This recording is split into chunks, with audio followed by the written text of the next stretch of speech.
Hello, my fellow Ripplers. This is Chris Miles, your cash flow expert and anti-financial advisor. Welcome to our show. It's for you and about you. Those of you that work so stinking hard for your money, you want your money to start working harder for you right now. You want that freedom, cash flow, and prosperity today, not 30 or 40 bazillion years from now, but you want it right now to live that life that you love with those you love. But most importantly, it's not just about being rich, about living a rich life, because as you are blessed financially, you have a greater ability to bless the lives of others. And guys, I can't tell you enough how much I thank you guys for tuning in, for sharing, binging, and just making our lives awesome. Really, like just having you guys here, spreading the word, and actually applying this in your lives is what makes this worthwhile for us. And so thank you for joining us today. Thank you for being a part and being a real Rippler in your life. Hey guys, always remember, you can always go to our website, moneyripples.com, check out the passive income calculator, especially if you want to know how you can create more passive income now, not waiting again 30 or 40 years, but what could you do in the next 12 months to actually create passive income? It might be $5,000, it might be 1,000, it could be 50,000, it could be 100,000 plus, but whatever it is, go do that. And if it's something that's amazing and you want to know how to do it, reach out to our team today.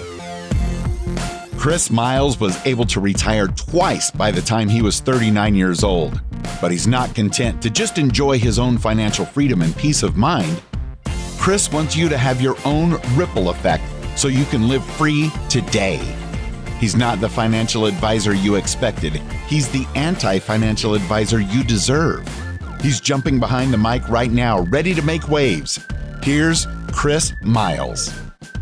Okay, guys. So I'm bringing on a guest that is not like the guru that I'm going to bring on, right? I'm trying to go away from just having on just random people that maybe you've never heard of, but I want to bring in real people, right? Like people whose stories you guys can relate to more, right? And this one in particular, this is a special person to me because this is Danielle Hollebaek, right? So with her, man, we actually just hired her last year in 2021 to be our chief marketing officer. Plus, I mean, really, she's kind of really my number two in the company to allow this company to move forward. And, I came to a stark realization, right there in 2020, going into 2021, that I could either let this company grow or I can let it just shrink and just push you all away. Right. And that's not what we wanted at all. And so Danielle is that heaven sent for us. Right. Amazingly, like we found her last year and just an incredible woman, as you guys will know. A little background on her. She's a seasoned marketing professional, has worked with multiple national brands. She actually worked with Minute Sweets. I just flew in the Atlanta airport and I'm searching for restaurants and Minute Sweets pops up and it makes me think of Danielle every time, right? But she was actually kind of a big part of their company, especially going into COVID and everything else when they were having to adjust and change.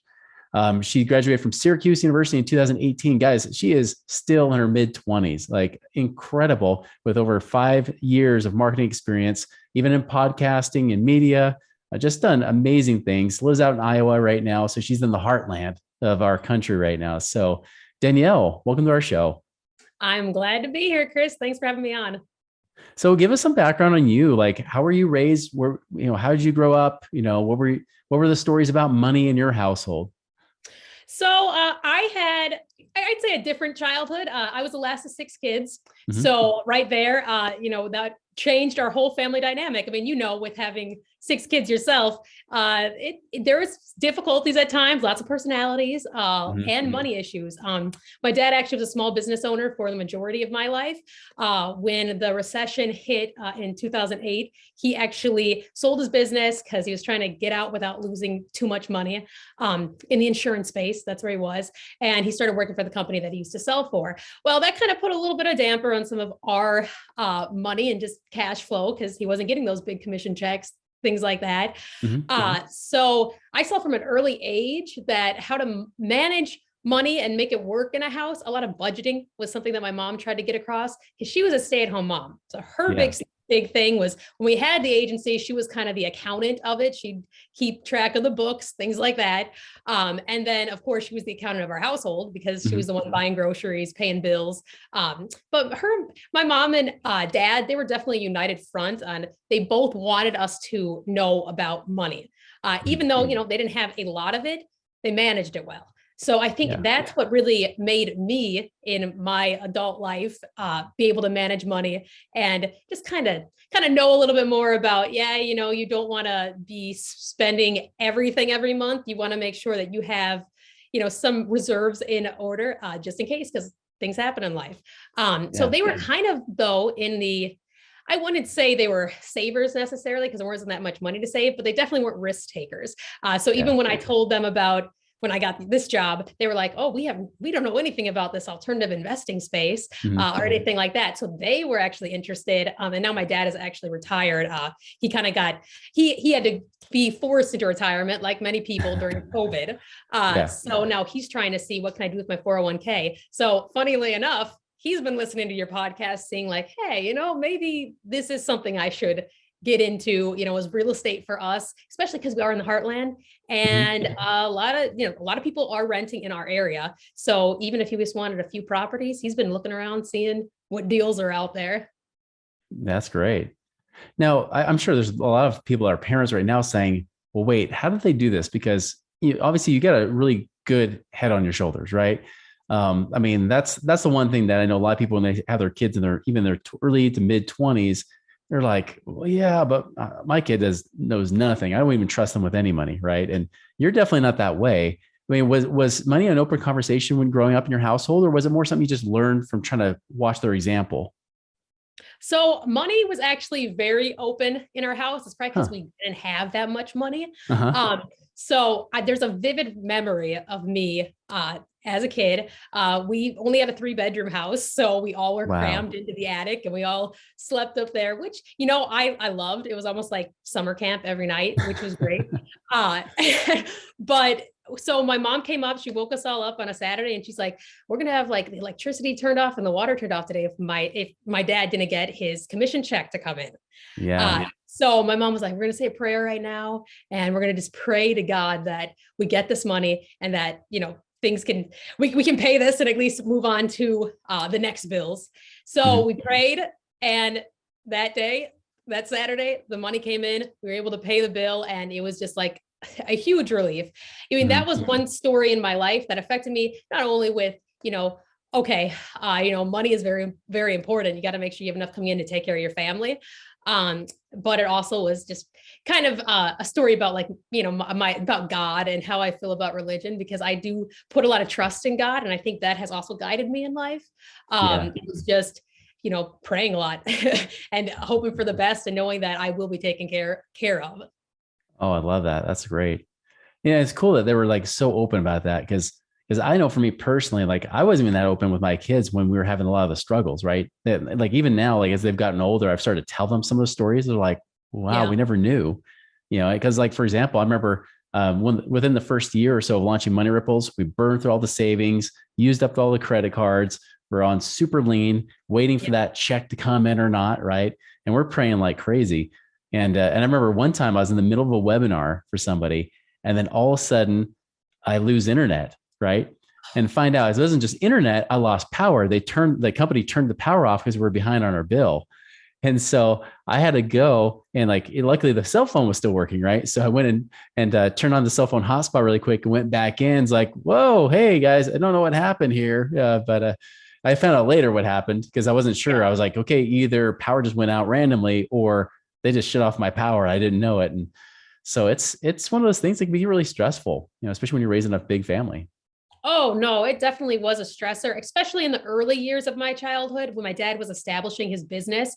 I mean, he was working a full-time at his agency, but then also being a night auditor at a factory in town. Wow. So he slept 6 hours. My whole family are runners, just like you, Chris. He'd wake up at 5 o'clock in the morning, go out for a run, then go to work, and then work until sometimes 2 a.m., depending on how much work there was. And he just lived off of no sleep. Wow. He's an inspiration to me. I would say how hardworking I am comes from both of my parents, in different aspects of how hardworking they were, but just the always pushing forward and, wanting to do better for your family. That definitely was something ingrained that my dad that was always on his mind. He didn't care what he had to do, but he knew he had to take care of our family with whatever he had to do. Yeah. Wow. That's so incredible. And I remember you sharing that during our interview process too, people you respect the most. Right. And definitely your parents that come up there and how they shaped you and just even how you've been mentored over the years, and I mean, you're really kind of an old soul in a lot of ways, like, cause you're only what, 26, 27 now?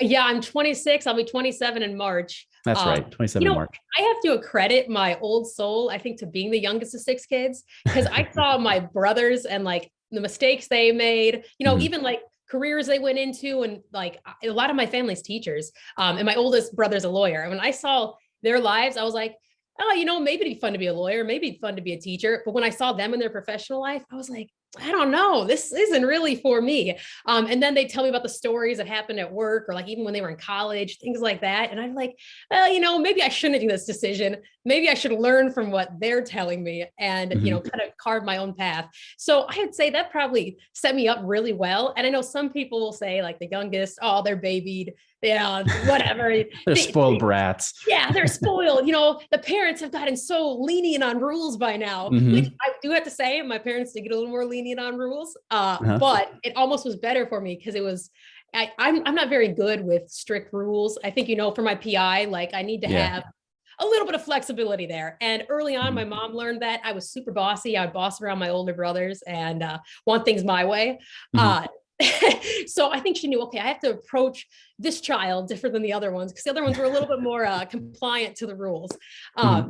But I think that's one thing that has kind of driven me in life is just, I know what I want. I think that's a big part of just being the youngest. I didn't want to get overlooked. So right away, I was like, I got to stick out. I got to do something because I want to, be known as the kid. I don't want to be the spoiled little brat at the bottom of the totem pole. I want to do my own thing. Yeah. So, tell me about like kind of going along with that too. Like, what do you see as the vision for your future? Like, where are you trying to aim for?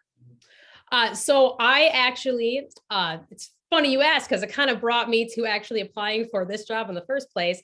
I want to get into the real estate business and passive income. My husband actually was a property manager for quite a few years.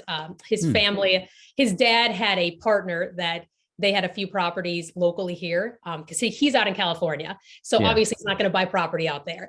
So he bought some here when my husband went to college here, managed that for a couple of years. When his partner passed away, he decided, I'm going to sell them off and just, we'll split the money with the family and go our separate ways.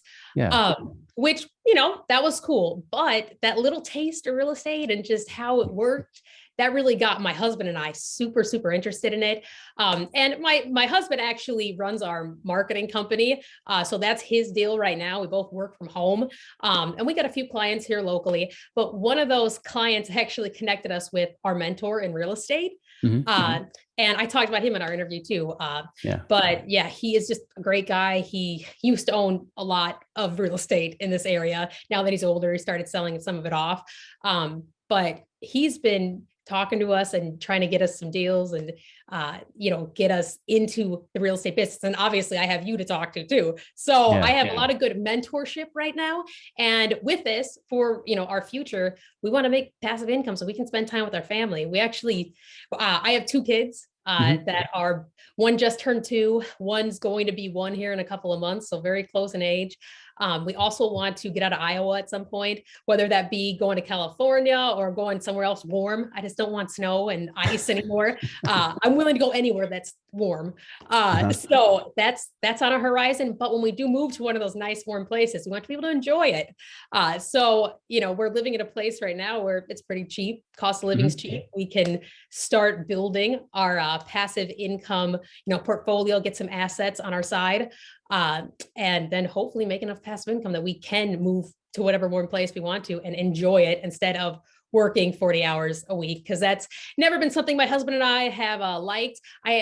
Even the worst job I ever had, and it's not because of the job. I like the job. I like the people, was at the #1 gun auction company in the world that I worked for.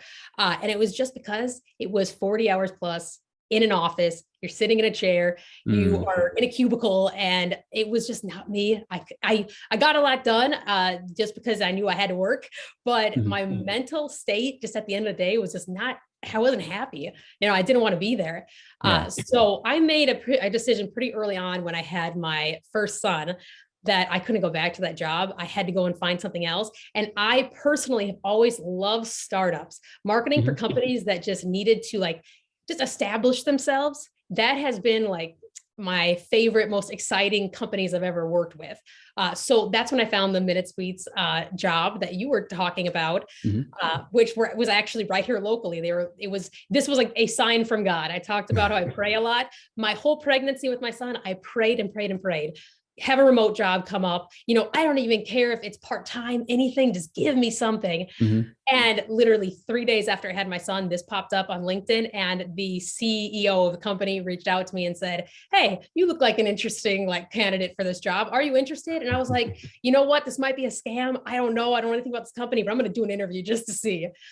So luckily it wasn't a scam. And I got my remote job there. And then I just fell in love with working from home. And that's when my husband said, "Okay, let's start something where we both can work from home." And he has a marketing background too. And I think like most, well, at least my husband and I, when one of us is in something, we kind of are in it together. I'll bounce ideas off of him for whatever I'm thinking about work-wise. I know that you do that with your wife. You'll talk about like, "Oh, should I do this or whatever?" So it's that partnership in marriage. And I was like, yeah, sure. Go see, let's go out and see if we can do this. So then we started our marketing company, and he's taken that over and has done really well for not having a complete marketing background. I think he learned enough from me over the last 2 years to know what to do. And yeah, it's been great because then I can focus my time here and he can take over all our other clients that we had. Yeah. Oh, that's fantastic. Yeah. Shout out to Eric, by the way. Yeah, no, Eric, hey, he's a good guy. He's my partner in crime. Yeah, absolutely. Well, let me ask you this, why are you here now? Honestly, I'm here now. Again, another random crazy story. Had my second son, and I saw that the company I was working for, Minute Sweets, I liked that company, but I just didn't see it progressing as fast as I wanted to with COVID affecting us. And I was like, maybe I can move on and try to rebuild or build up another company that's either a startup or just needs some help in that digital space. Yeah. And I randomly was just looking at marketing jobs. The Money Ripples job popped up, and I was like, okay, this looks pretty cool. It's right in what I am interested in, things that I've already been researching and trying to get into. Because by this point, I already had my mentor in real estate established, because no matter what, I was doing real estate because I wanted to buy some properties. That's been me and my husband. So I was like, this kind of really aligns with my values. And then I was seeing, I would say the thing that really popped out to me the most, and I don't know, maybe this is corny, but the humble confidence, I was like, man, that is something that really says who I am. I really think that that's something that I can work with people who are like that. I try to be like that. So that core value of Money Ripples just stuck out to me when I was reading through the whole job description. And I was like, okay, let's give this a shot. So when I went through the whole interview process, it was honestly, I think I've told you many times, it was almost not an interview process. I felt like I was just having a conversation with you. And I was like, this is such just a good feeling. I feel like there's enough signs that God's giving me, this is the place I need to be. So yeah, it definitely sold me. And just since I've been working here, I myself, we had a little bit of real estate background, but we have learned so much more. My husband listens to all your podcasts with me as I'm reviewing them every week. And it's great. It's the best company I've ever worked for. And I work for actually a lot of great companies, but this is the best one. Oh, you want to raise, don't you? No, I'm good. You're like, but if it's on the table, it would be nice, Yeah. That's awesome. Sorry, I just got choked up. Oh boy. I make myself crack up, but anyways, so one thing that I thought was interesting when we did the interview process, because I was praying too, right? I was like, okay, this is the biggest decision I've had to make, because I have to turn over the reins a little bit, let go of control, which I've always had. And it's funny because even before I got the candidates, and you were one of the top 5 that I was given from the company we hired to help us, headhunt, right? Yeah. And I even knew before, I was like, I feel like it's going to be a young female, millennial, someone who actually is there, but not too heavy of a personality, a little bit lighter. And, and then we did our interview, and right off the bat, it's like, okay, I think she's it. And I even told the company that we hired, I'm like, I think I found her. They're like, well, Chris, you got to still do 2 more follow-up interviews. I'm like, all right, I'll narrow it down and keep going. And all the candidates were great, but there was no doubt, like our interview didn't even feel like an interview because you just felt like a natural fit for our company. Oh yeah, I know. I remember that first interview like it was yesterday because it was just the best interview I've ever had. I mean, I usually get like those nerves and butterflies, like as you're talking to someone, like, oh, am I saying it something right? And the thing I loved about this interview is, I mean, anyone who knows about like modern interviewing practices, you didn't focus on just the what did you do for the last 5 years? What are the companies you work for? What were the campaigns and strategies you use? You focused on actually getting to know the person, which I think is above and beyond. You can look at someone's resume and know, okay, they've worked in these jobs. They're a fit by the numbers, the data. But there's a lot of people who you don't know if they're going to be that personality fit for a company. So yeah, just what you asked. I remember actually just did a post on LinkedIn, I think a couple of days ago, and I was talking about, you asked me like my purpose. And I remember that I myself was like, hey, this is something I've thought about a lot for myself, but I haven't really told people my purpose.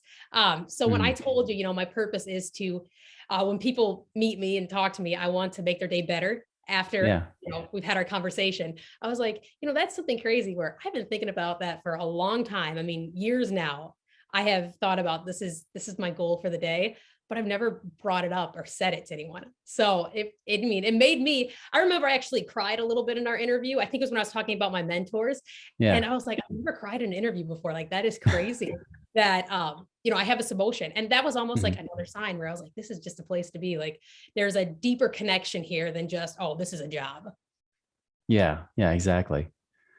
No, I agree. It was like easy. It was like, because I was more nervous interviewing people, I think, than anybody that was interviewing for the company. Cause I'm like, oh, okay, am I going to do this right? And that kind of thing. But no, it was great for sure. So I love to hear fresh perspectives. And I know we have to kind of wrap up here, but kind of getting your fresh perspective on what you're seeing. Cause I'm in it all the time. I've been in this forever. And one of the weaknesses I have, even with talking with everybody here on this podcast, is that because I've been in this world for so long, right? It's now just become my life.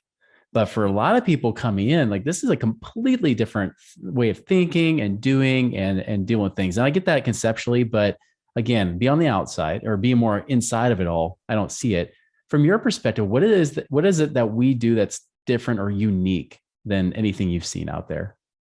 Oh, I mean, we are in a niche that is kind of our own. And when I first signed on, I had to do a lot of listening to your podcast for the last, like, not just the ones from the last year. I went back like a couple of years just to kind of learn your story, what you really do. And I mean, I honestly, in this space, this financial space, I just thought, man, we are so different. We are not the financial advisor telling you to go into stocks, IRAs, all those things that they tell you to do forever. We are telling you to do these alternative investments and helping you, guiding you to, ideas and strategies that can actually help you be financially free. Because there's plenty of guys you can listen to who have podcasts who talk about do wholesaling or, go into real estate and be your own landlord. And it's like, those are jobs that you are creating for yourself. Nothing wrong with them. I mean, people love doing those jobs. It's very exciting for people. But we are in that space where we are trying to actually make people have passive income so that you don't have to work unless you want to, like you. I mean, you're here because you want to help people. You want to use, your skills and what you know to help others. And I thought this is such a genuine purpose where there are a lot of people out there who have been savers forever and they have all this money that they could use and actually get out of that, job that they hate. Even myself, I know people who did that and are still in that, who I've been trying to convince to be like, hey, at least listen to some podcasts here because you could make yourself happier by taking all of these savings you have, whatever you have in your 401k, and making it work for you. So you don't have to work all the time for your money, and you're going to be happier, have a lot more time with your family. And, that message really got across to me because, like I said, that's my goal. I want to have enough passive income that I can spend the days, choosing where I want to work, what I want to do with my work, and, what my purpose is for my work, instead of just, working a 40-hour-a-week job plus for, just to get by. No, I totally agree with that. Yeah, that's true. I mean, I think ultimately it comes down to that message of freedom, right? And that hope, that real ability to actually get those kind of results and have those options in your life versus feeling like you're stuck in that rut, one path, that's all you have in your life. Yeah, Yeah. and one really impactful thing for me when I started was listening to the client testimonials. So the Mm, people you had on your podcast in the back. I think the Tomomi interview had come out right when I started, and I think it was the first week that I was on with Money Ripples. And I yeah. remember listening to her and like her passion for passive investing, and I was like, Mhm. wow, our clients like really get into it, and like they like this, they like this alternative investing here. And I was like, I feel this passion myself, and I wish that I was a spot they were at where I'm actually like getting all this passive income in. Mhm. But it's just very impactful to hear how beyond just the money they're making, what else they're doing with that money to then impact other people's lives. Heidi Todden's interview, that was another one that was out there. And, she's doing work in Kenya, and that's Yeah. awesome to me that she's helping so many people. And it's really because she took the leap, took the faith of putting faith in this concept of passive investing, alternative investing. And I just wish more people knew about it, and you're spreading the word. So, I mean, that's definitely the difference I noticed was you just are so different because of your mission with the passive investing beyond just making money, you're helping others. Yeah. Well, I love it. Well, Danielle, this has been great. Again, we could have this conversation all day long, I have a lot more to say. Yeah. Yeah. But yeah, I really appreciate you coming on. Like you're just giving that fresh perspective, just getting to know you better. I think that's just great, because I want people to know who our team is, like who actually works with us, whether it's in front of the camera or behind it. Right. Yeah. And you're you're the reason why, if anybody can see me more, you're the biggest reason behind that. It's that we're getting out there. It's because you're doing exactly what you're doing in the marketing space. And yeah, we really appreciate all the hard work you put in. Oh, thank you so much, Chris. Now you're going to make me cry again. Well, hey, you deserve every bit of that. So, again, thank you so much for joining us today, and everybody else, you can get to know our team. You can actually go to our website, moneyripples.com. There's an about us page. You can even see some of our team members. Again, we have a small core team that's growing, but man, like we've got some of the best people ever. And just like we got the best listeners here too, so these people are just a reflection of you, and that's what we want to attract. We want to attract more good people. The rest of you that are jerks or schmucks, we don't want you. But all the rest of you that are good, decent people, you are the people that we're here to help and to serve. So again, thank you for joining us. And remember, it's about how you apply these things and make it work in your life that makes our ripple effect greater. So thank you for joining us today. Make it a wonderful and prosperous week. We'll see you later.